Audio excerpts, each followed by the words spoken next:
अरे आप तो माले वाले हैं, इधर कहाँ आए थे फिर वक्फ बोर्ड के मामले में? ये सवाल वक्फ बोर्ड की नहीं है, भारतीय संविधान की है। वो तो एक पार्ट है ना वक्फ पे हमला के बहाने। ये आर्टिकल 25 का वायलेंस है और इसीलिए संविधान बचाने वाले तमाम लोग तंत्र पसंद जो नागरिक हैं जिनकी आज़ादी की लड़ाई में भूमिका रही है, और तमाम लोग इस वक्त बिल के कानून के खिलाफ आज सड़क पर है। हम लोग भी समर्थन दे रहे हैं और इसके खिलाफ लड़ाई जारी है। तो यहाँ माले की बात कहाँ आ गई? नहीं, लेकिन इतने सालों से, लगभग 7 दशकों से तो इन लोगों का कुछ हुआ नहीं।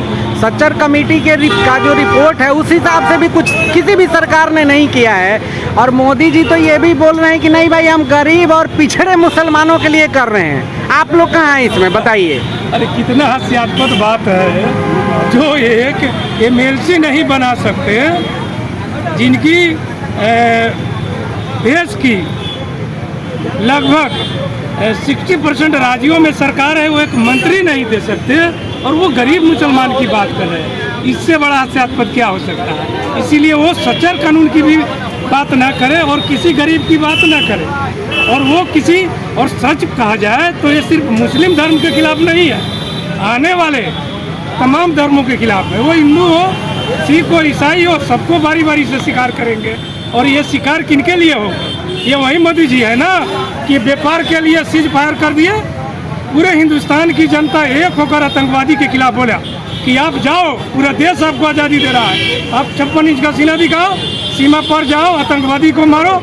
और उसके समर्थन में 2 देश है, उनसे लड़ो। हमारी सेना गई भी थी। वो ट्रम्प की एक चमेटे में जो सरकार धूस से गिर गई और सीज फायर कर दी, वो तो बात करे ही नहीं गरीब का और देशभक्ति का। तो यही है, और इसीलिए इस कानून के खिलाफ बिल्कुल हम इसका खिलाफत करते हैं।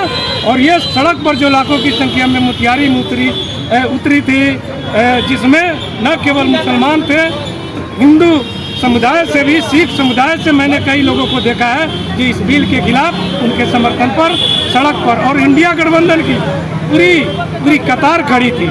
इसीलिए ये लड़ाई संविधान बचाओ और देश बचाओ वाली है। मोदी बनाम संविधान और संविधान बनाम मोदी की लड़ाई है।